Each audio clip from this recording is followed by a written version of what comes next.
Will, obviously, spent a lot of time working together and have faced off before, but how does it feel to be doing it both as head coaches?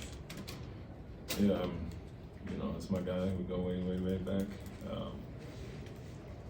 Faced off, when he was assistant at San Antonio, obviously after we moved on, and then I brought him to Boston. But yeah, Will is a young guy who, it's funny, I was just telling somebody a story about him being an intern when I was a player in San Antonio. And so he was my contest guy pregame in my warm-ups, getting the hand in the face and all that, and then watched him work his way up to a video coordinator when I was assistant. And then when I moved on to Philly, he took the bench spot. And so obviously thought a lot of him to bring him to Boston with me. We go way back for 10, 15 years or whatever, and not surprised by what he's doing. Obviously why I wanted him with me, and a guy that I kind of grew up with in the coaching ranks and as a player, but ton of respect for him, one of the best friends in the league. Why did you?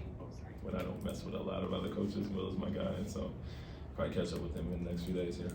Why did you want Will on your staff?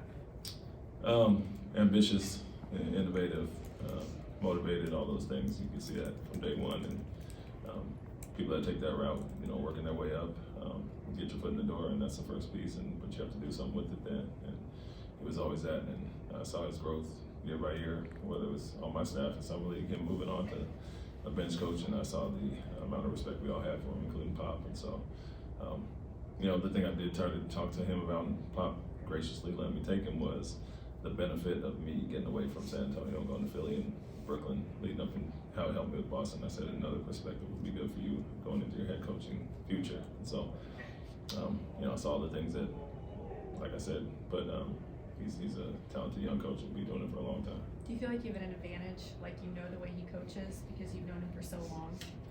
I wouldn't say that. I know we have thrown things on the wall for years, Yeah. and where Pop has pounded the rock and kind of grind it out and do the same thing. We were a little bit younger and more innovative, I think, and you can see that with the 2-1-2, 2-3 zone, 3-2, box and one, triangle and two, all the things he does. And so, I remember us, always getting with the young guys and trying to run plays on the court and doing things like that together. So, I would say I got a grasp on him because he does a lot of things, but we've both done that since we've been head coaches.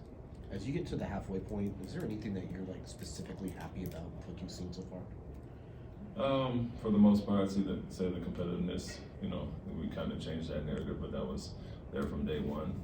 That was part of the goal, was to give others a different perspective on who we are as a team and organization, and so that's been there from day one. A little slippage recently, but for the most part, winning or losing closer games and being in them for the most part, when it wasn't always the case in the past. So you're happy with that effort, the competitiveness, but we feel we could be a lot better, honestly, and looking forward to the second half of the year. I believe you're the 5th best team in the league in denying shots at the rim, and you don't have the 7'1" guy standing there. What is it you're able to do that is allowing you to protect the rim so long? Switching initially, so we're in much less traditional coverage. The point is make teams make plays, not run plays, and so you take them out by a lot of the switching that we do. And then just moving Alperen around and doing some different things to protect him, knowing his strengths and weaknesses as a defender, and not putting him back in a drop where he's in a disadvantage. And so we can get him up a lot higher. We'll go after teams and just have done a lot of different schemes to protect the paint in general, and a big piece is Alfred, but he's bought in and really improved this year as well. Is Reggie available tonight? No. Is Tari a possibility for tomorrow? No. Seems like Jalen's at his best when he's making quick decisions and not overthinking it. Is there anything the coaching staff can do to help change his mindset, or is it more on Jalen to kind of see those things when he's out on the court? It's both. I think, at the midpoint, you get an understanding of what guys' strengths and weaknesses are and not put them in situations. I think part of it, we're in that delicate balance of trying to win but also develop guys. And I think Jalen and, Jabari and Alperen and all the young guys are kind of in that mode. We want them to win. We're relying on them to 3 starters, but they have to develop and grow as well. So it's a little bit of both. You have to recognize, understand, improve in certain areas, but at the same time, we can see what works and what doesn't, and putting our guys in better situations will help them. Coach, can you talk about Alperen and what's made him such a threat in this league? Yeah, his versatility, his IQ, being one of the last real low post scorers in the league where there's not a lot of them. So, he's really good down there, but he's good at the top of the key, he's good at the elbow, at the nail, and all these other different places where you see Embiid and Jokic and guys having a lot of success. You can move them around and use them in a lot of different ways. So, he'll continue to improve, but I think him seeing success against really high level defenders is growing his confidence this year. Is there something that, since you got here, you got hands on him or saw him that it surprised you? What is maybe something that you knew about him a little bit from video or playing against him?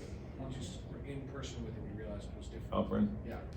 Yeah, I would say the IQ, especially, for his age, he's, seems like he sees things ahead of the time, and I think in general, you look at the guy with that age, but he's had a good amount of success, and you know about the versatility, the passing ability, the vision, and those things.